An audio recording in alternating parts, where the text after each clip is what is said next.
Shalom. This is Shalamah from the Great Millstone Atlanta Camp.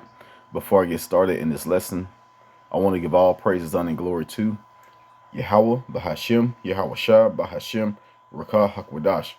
Double honors to my elders and apostles, a great millstone that teach and rule well. Peace, love, and safety to the hopeful elect scattered throughout the four corners of the earth who are today mainly you Negroes, Latinos, and Native Americans, but also you Israelite foreigners that are like the other nations that's joined to us. To you I say shalom. All right, so I'm going to go through, this is going to be a Revelations chapter 13 overview. I'm going to go through verses 1 all the way down to 18. It basically talks about America. All right, this is the past, present, and future of America. And, or basically the things that this place is going to try to accomplish. But overall, in the end, it's going to be total annihilation of this place. It's going to be completely blown off the face of the earth. And that's the future of America. But going through Revelations 13, you're going to understand why this place is going to be destroyed, how it came about, and where it came from, or those people that it came from. So I'm going to go ahead and start with verse 1. It says, "And I stood upon the sea of the Slaki, and I stood upon the sand of the sea, and saw a beast rise up out of the sea." All right, so the sea represents people. All right, so this is John the Revelator. He's basically looking at the people that's all that dwell upon the earth. It says having 7 heads, and this is a beast that came out of the people, or a group of people that came out of the people. They had 7 heads.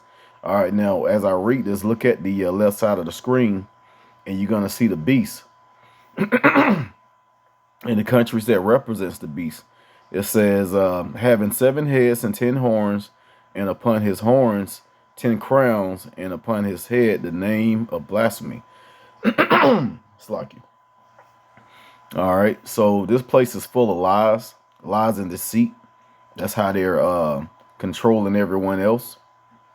All right, and when you go, well, I'm gonna get it out, bring it out later as far as the seats that this place pushes. As a matter of fact, it has the philosophy on the image right here, where it says philosophy right on the corner on the left hand side. Democracy, religion, idolatry, homosexuality, lies, adultery, covetousness, and murder. So that's part of the deceit and the blasphemy that this place is run off of. Okay, going into the 7 heads, that's gonna be Germana Major, Germana Minor, the British, the Spanish, the French, the Romans, and the Greeks. And on top of those Edomite countries, you have America, which is the top Edomite country. All right, so that's verse 1. Verse 2, "And the beast which I saw, like unto a leopard, and his feet were as the feet of a bear, and his mouth as the mouth of a lion. And the dragon gave him his power, and his seat, and great authority." All right, so verse 2. First of all, let's look at the leopard. The leopard represents the Greeks. All right, and it says his feet were as the feet of a bear. The bear represents Russia, and also the feet represents the end of the empire. So Russia is pretty much going to be the end of this thing. All right, when you go to Ezekiel chapter 38, it talks about how Russia is going to be against America. Not exactly the whole beast system, but America. And no, Russia is not part of this beast system. They're their own thing. They're pretty much enemy, of their fellow Edomites. And they have teamed up with they have allies as well. They have China. They have certain Middle Eastern countries that's siding with them. All right. Russia even has so-called allies down in South America. So, you know, they're also spreading themselves just like the NATO and the EU as far as gaining power. All right. It says, and the dragon gave him his power. So the dragon just, you know, the dragon represents Esau, Edom, period.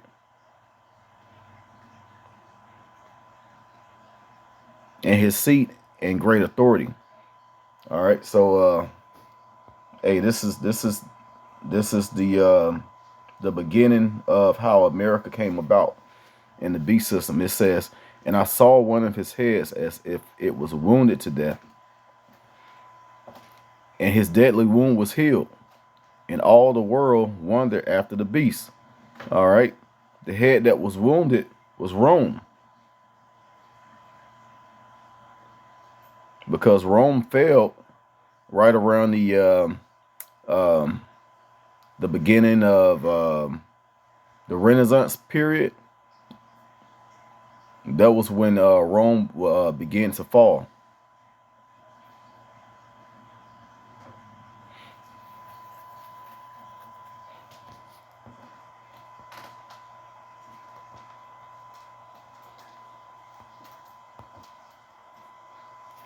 All right, I want to go grab a couple of precepts also,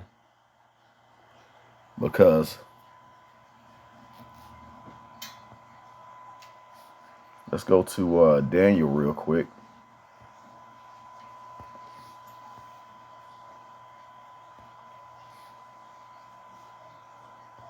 We're going to go to Daniel chapter 7, and I believe it's around verse 8.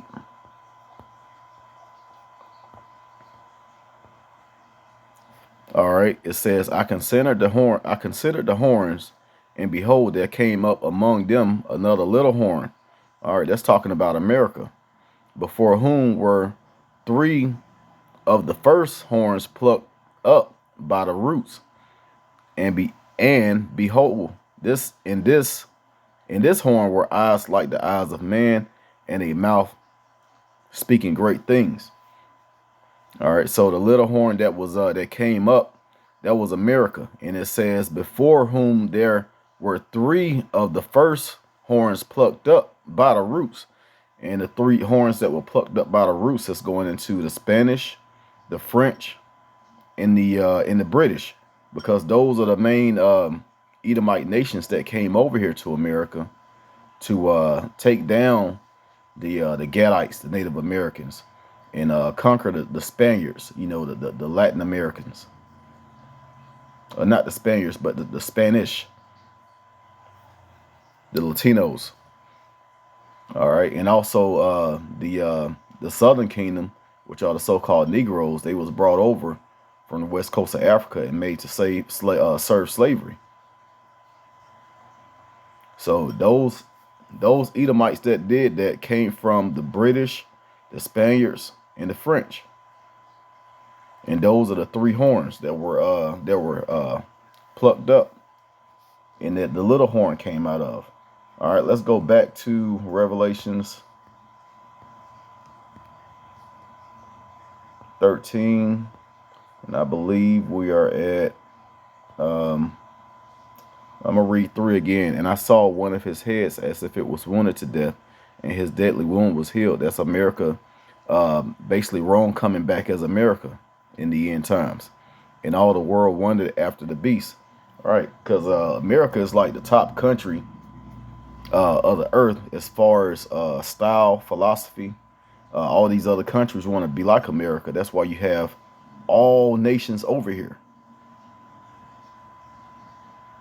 All right, nobody talks about going to move to India to make more money, or going to move to China to make more money, or moving to from here to and moving over to France or England, or leaving here and moving to Africa.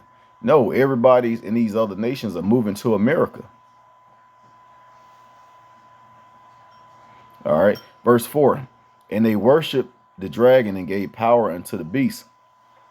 All right, so this beast system, the power structure of it is pretty much the religion, the economy, which is the money, and the military.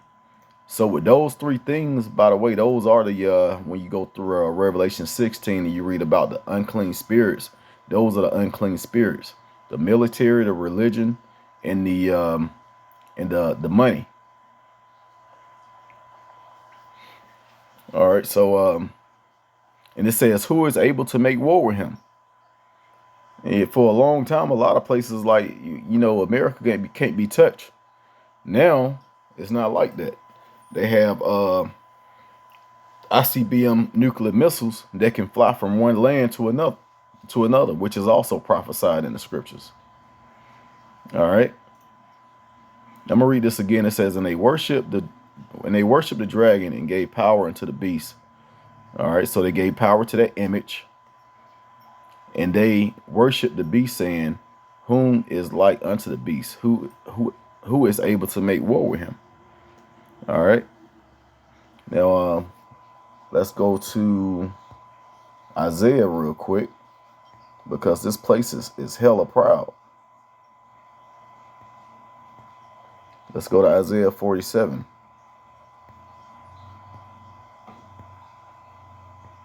This is talking about America as well. It says, verse 7, and thou saidest, I shall be a lady forever, so that thou didst not lay these things to thy heart, neither didst remember the latter end of it. All right, so this place is saying that it's going to keep going on forever, and it's going to just be this beautiful woman forever and ever. That's the pride of America. When you go through history, every kingdom has a beginning and an end. All right, America feel like they don't have an end, and by them being so great and quick to rise in power, they're gonna fall. It's gonna be a great fall, and it's gonna happen quick. Okay, let's go back to Revelations, but I want to go to 18. All right, Revelations 18:7. It says, how much she have glorified herself and lived deliciously. So much torment and sorrow give her. For she said in her heart, I sit a queen, and am no widow, and shall see no sorrow. Right, that goes hand in hand with Isaiah 47:7, which I just read, because America think that they're going to continue to just live forever, and nothing's going to happen.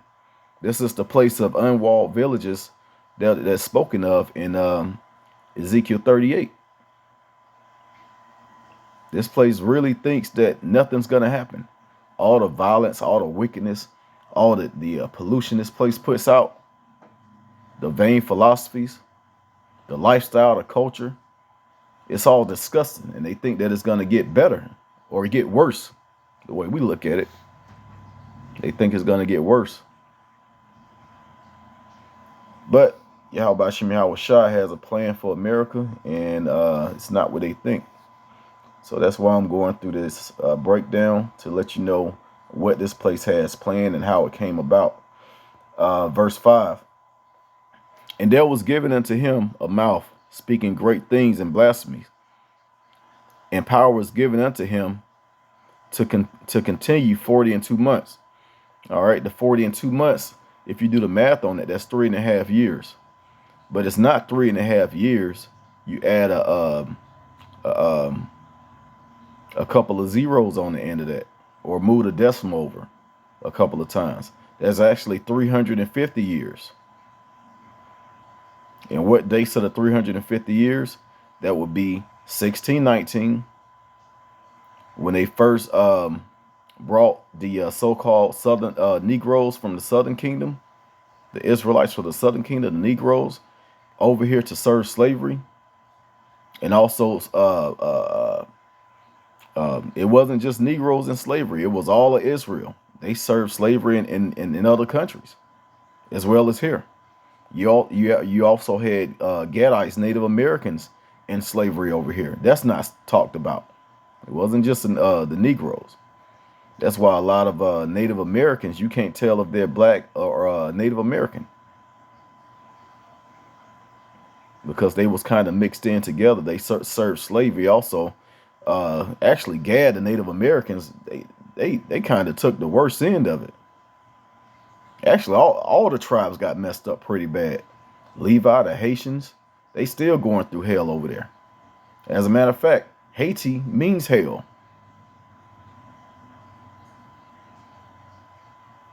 All right.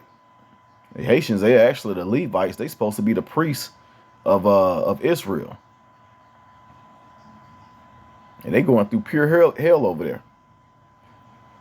But let's continue. The 40 and 2 months, 350-year period from 1619 to 1969. 1969, that's when Judah started to wake up. That's when this truth came and was taught by the great Abba Bivens. All right, and that 300th year prophecy is throughout the Old Testament and a certain different scriptures in Revelations. Revelations 12 talks about it, Revelations 11, and Revelations 13. All right, verse 6. And he opened his mouth in blasphemy against the Most High, to blaspheme his name and his tabernacle and them that dwelled in heaven. All right, so what did this devil do? He lied about everything. He lied about who the son of the Most High is. He named him Jesus and gave him the image of Caesarea Borgia. He lied about Yahweh, who the world calls God. The word God just means power. Gave an image to him as well, to look like his own people, to look like Esau. And them that dwell in heaven, the angels. What do the angels look like? When you look up angels, it's going to show you, it's going to pretty much give you the opposite of what an angel is. They're going to show you a half-naked Edomite white woman with wings. That's the opposite. The angels are huge, dark-skinned men, and they don't just have two wings. You have two different angels. You have sons with 4 wings, and you have sons with 6 wings. The cherubims and the seraphims. The cherubims has 4 wings. The seraphims has 6 wings. And they dark-skinned, large men, which is the opposite of what this place pushes. They also give you the image of little naked white babies as angels. Can you imagine something like that, going to war with the powers of this world and winning? No.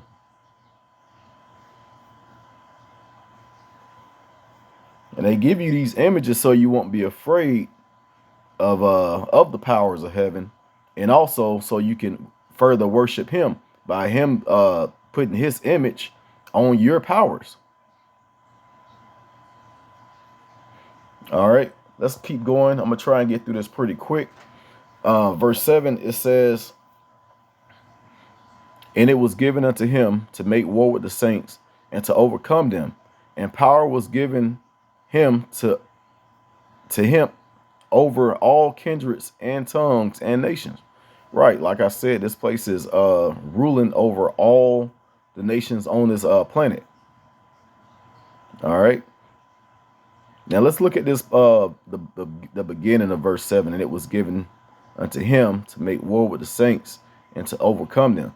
And let's talk. That's also going back to the 40 and 2 months, the 350-year prophecy.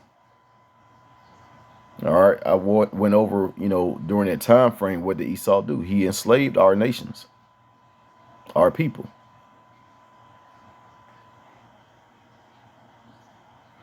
Let's go to Daniel real quick. The book of Daniel, chapter 7 and verse 25.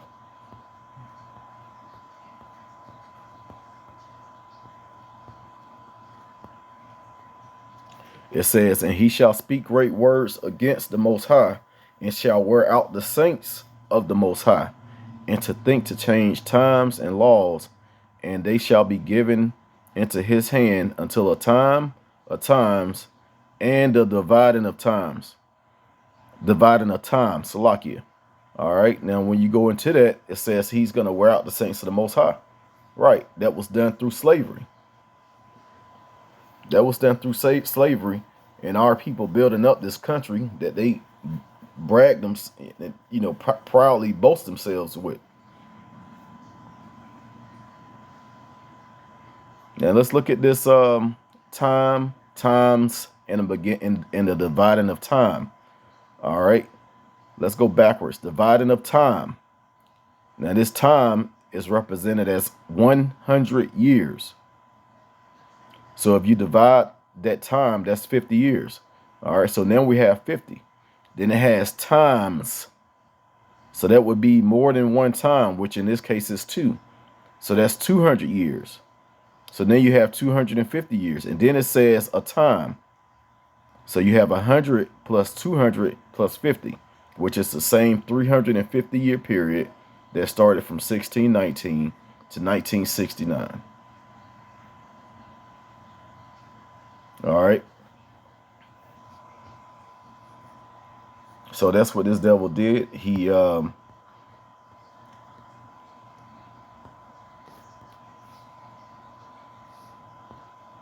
used his power to rule over the saints and to overcome the saints and to wear them out. And also to worship him. All right, verse 8. And all that dwell upon the earth shall worship him, whose names are not written in the book of life of the Lamb slain from the foundations of the world. All right. So the Lamb is talking about Yahushua.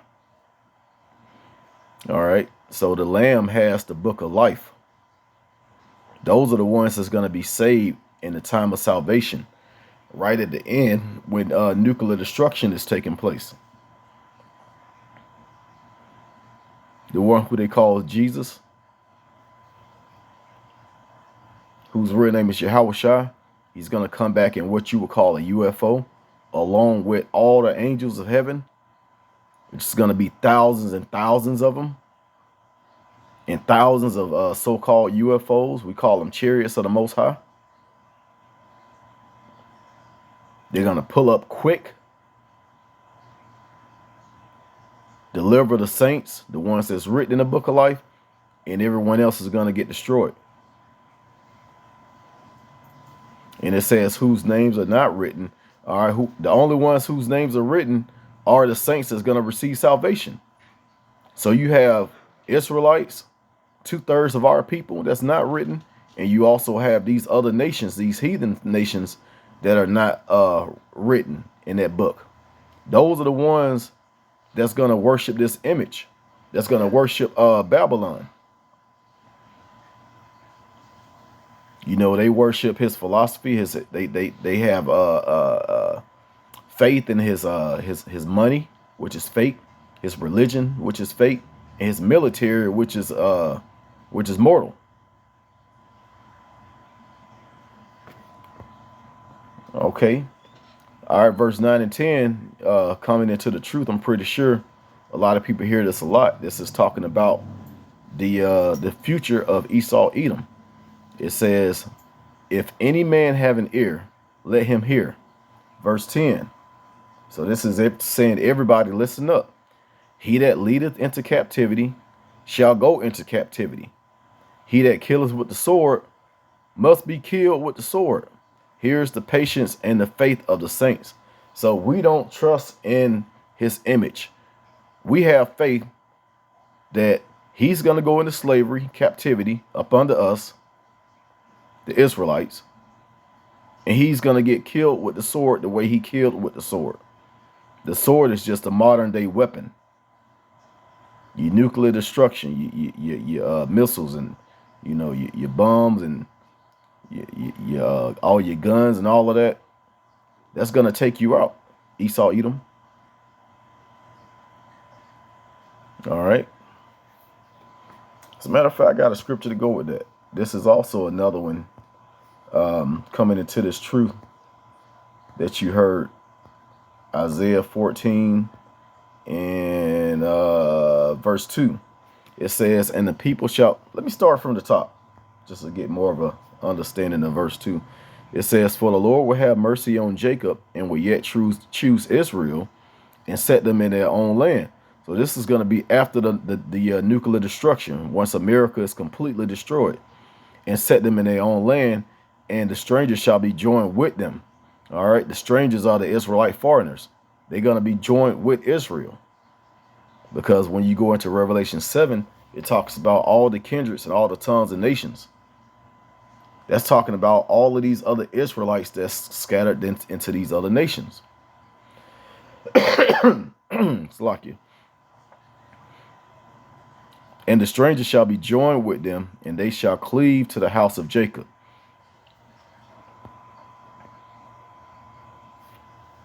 And the people, verse 2, and the people shall take them and bring them to their place.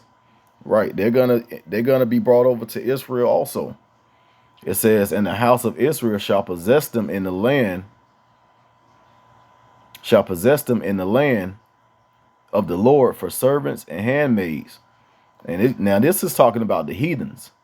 These heathens are gonna be used as slaves. They're gonna build up all that they destroyed. All right, you're gonna build up all over the planet under the rulership of Israel and Yahushua, who the world calls Jesus.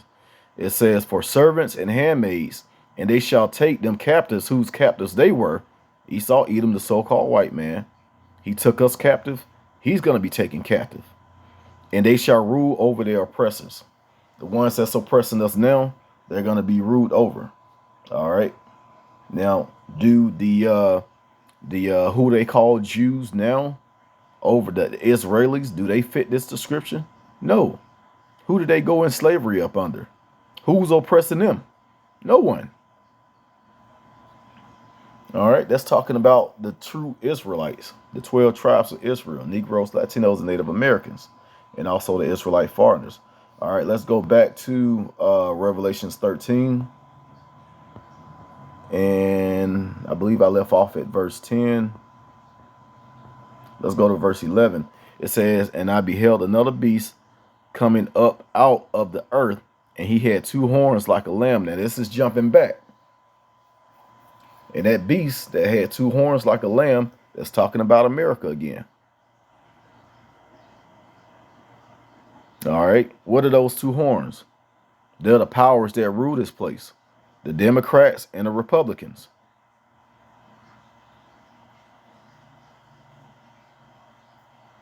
And he spake as a lamb. Yeah, he speaks in deception. He deceives people. All these people that's voting Democrat, do you get any changes when your leader, whoever it is, when they get in office? No. Those that vote Democrat, those that vote Republican, do you have any changes? No. You all being deceived. These people are all up under the same power. That's how they speak. That's how they try and use that deception like a lamb, but he speak as a dragon. Once he actually put out his laws, they're for him to continue to rule. They're not for the people. They're for his people.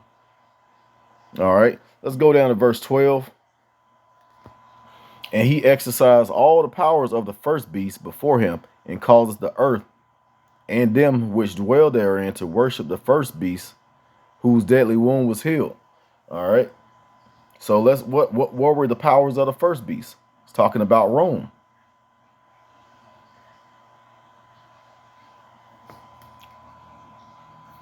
Okay, so I can't, this is the blue letter. I can't pull it up because the way I have the screen set up, but I'm going to pull it up on another device in the Apocrypha. And this is First Maccabees in the Apocrypha, and I'm going to read chapter 8 and verse 15. This is talking about Rome. It says, moreover, how they had made for themselves a senate house, wherein 320 men sat in council daily, consulting always for the people, to the end they might be well ordered. So this is how United States is set up as well. Rome had a Senate. All right, United States has a Senate and a House, and that's how they come about with their laws and all of that. It says, verse 16, and they in that day committed their government to one man every year, who rule all their country. All right, in this case, is every 4 years over here, and sometimes every 8 years. You know, if that president did well, the people see that he could run again and win, then he'll serve another term. It says, and that all were obedient to that one. Well, that's not happening now. It used to be that way. But you have presidents that were assassinated because no one really agrees with the stuff that this place puts out. You know, they're all they're separate. They're completely separate. It's the scripture saying in Matthew, a house divided cannot stand. So by this place being divided, you know, Rome failed. United States is going to fall the same way, but a whole lot worse. All right. Let's go to verse 13. It says, and he doeth great wonders, so that he maketh fire come down from heaven on earth in the sight of man. When did Esau do that? He did that when he bombed Hiroshima and Nagasaki. He made fire come down from earth, and that scared the shit out of all these other nations, because they didn't have nuclear weapons back then. And they did that just to show off. After they won the war, they went ahead and killed all of these people by dropping these 2 bombs by the name of what was those bombs' name? Little Boy and Fat Man.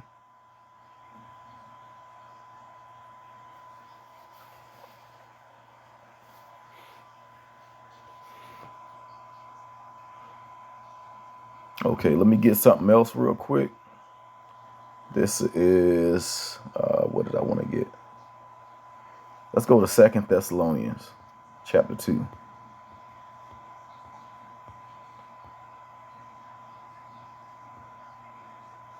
All right. And they're using the power of Satan, which is their, you know, the power that's averse to our power. They're using Satan to, you know, for their knowledge and their strength.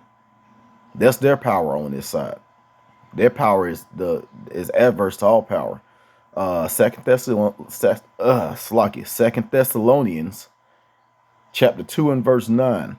Even him whose coming is after the working of Satan, with all power and signs and lying wonders. Verse 10. And with all deceivableness and unrighteousness in them that perish, because they receive not the love of the truth, that they might be saved. Yeah, these people that's having putting their trust and their love in Esau, Edom, they're gonna perish because they didn't get the truth. Yeah, Esau, Edom did a real good job deceiving the Israelites and these other nations, but he's being revealed now. Some people are gonna still trust in him. Some people are gonna pretty much submit themselves to this truth. Let's go back to Revelations 13. We're almost done. It's gonna go into the mark of the beast, and that's what's gonna pretty much bring the end of this place. All right, so verse 14, it says, and deceived them that dwell on the earth by the means of whose miracles which he had power to do in the sight of the beast, saying to them that dwell on the earth, that they should make an image to the beast, which had the wound by a sword and did live. Yeah, by this being Rome all over again and using their nuclear technology, they cause a lot of people to pretty much bow down to this place and submit themselves to America. All right, America is like the bully of the planet.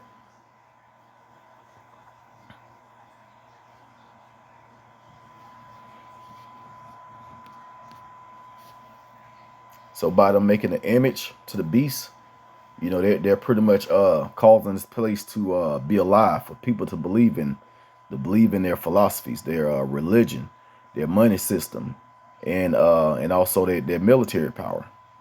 Let's go to verse 15. And he had power to give life unto the image of the beast, that the image of the beast should both speak and cause that as many as would not worship the image of the beast should be killed. Yeah, a lot of people are gonna get um destroyed by not bowing down to all of the things that Esau Edom is doing in America. That's gonna happen. They're gonna label certain people as conspiracy theorists, conspiracy theorists, terrorists, all because they didn't want to bow down to the image of this place.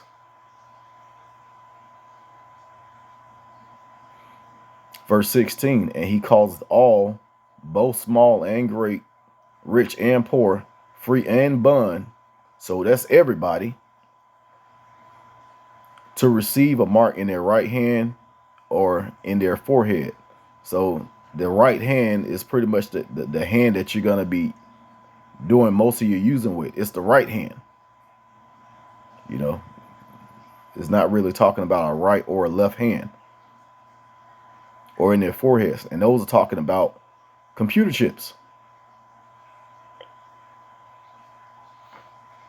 All right. It's you know, I could have kind of covered up the word a little bit better, but hey, you know, that's going to be it.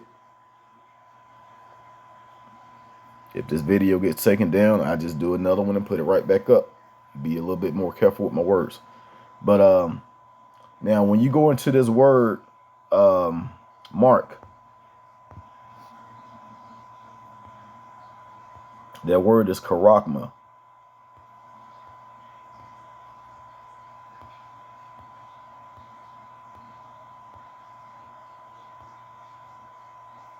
All right, there it is right there, karakma, a mark.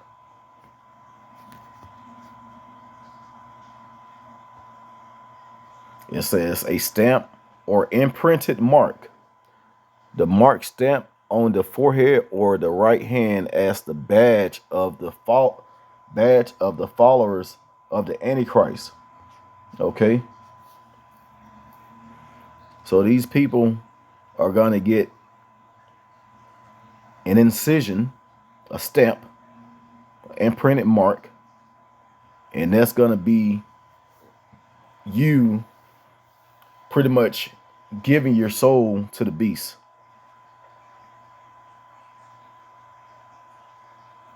Once you take that, you're not even gonna be, you're pretty much done.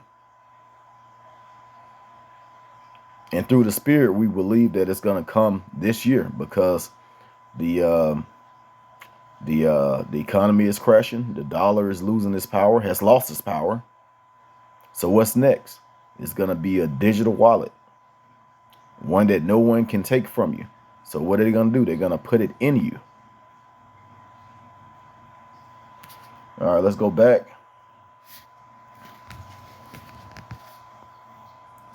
It says because a lot of people think that the that mark is something other than a implant. No, it's an implant.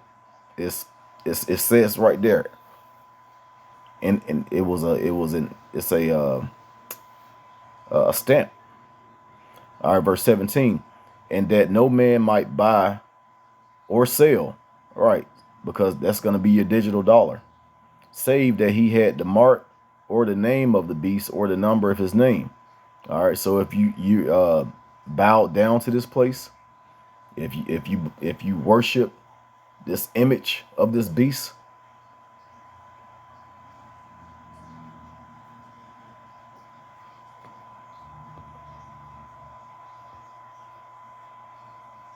That's gonna be the future.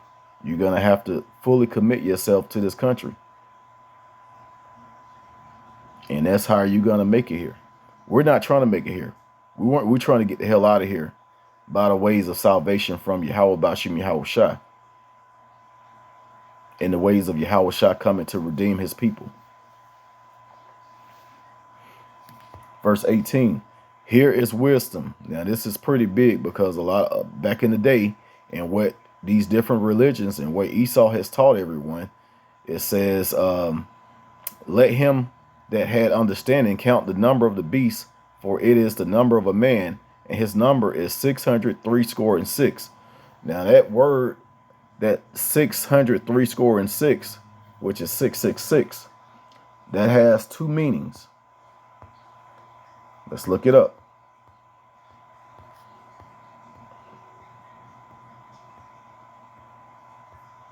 All right, here it is, G5515. And that word is chi psi stigma.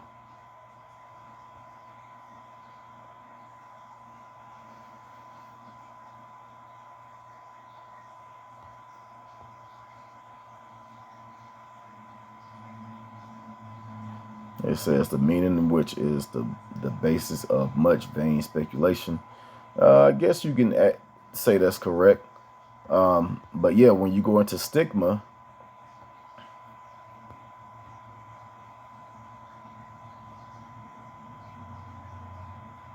hold on one second, I'm trying to get to it.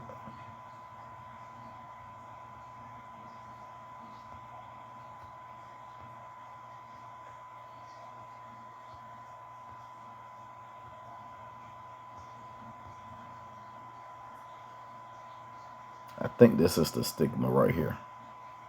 A bell. No. That means vanity. Hold on, let me go back.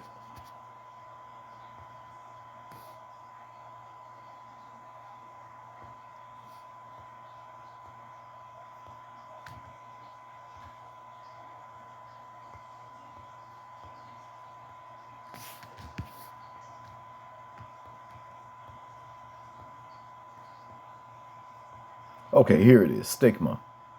All right, that word stigma. It says from primary stixo, it says to stick or prick. So there's that incision again. All right. So that's the number of the man. And the number is 666. But it's chi phi stigma, and that stigma means to prick or to stick. You know, that's why this Esau Edom is known as the piercing serpent. All right, it says a mark pricked in or branded upon the body. The ancient Oriental usage, slaves and soldiers bore the name of the stamp of their master or commander. Right, so this, you're pretty much branding yourself with this mark. All right, now that's the stigma. Now let's go back.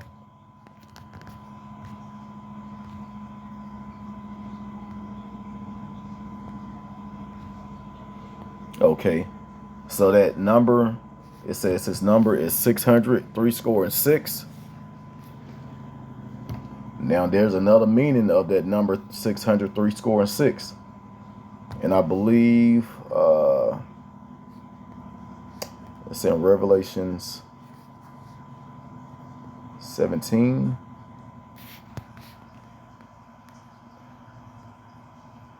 And 5. It says, and upon her forehead, this is talking about Mystery Babylon. It says, upon her forehead was a name written, Mystery Babylon the Great, the mother of harlots and the abominations of the earth. So you take each phrase, the mystery, it says Mystery Babylon the Great.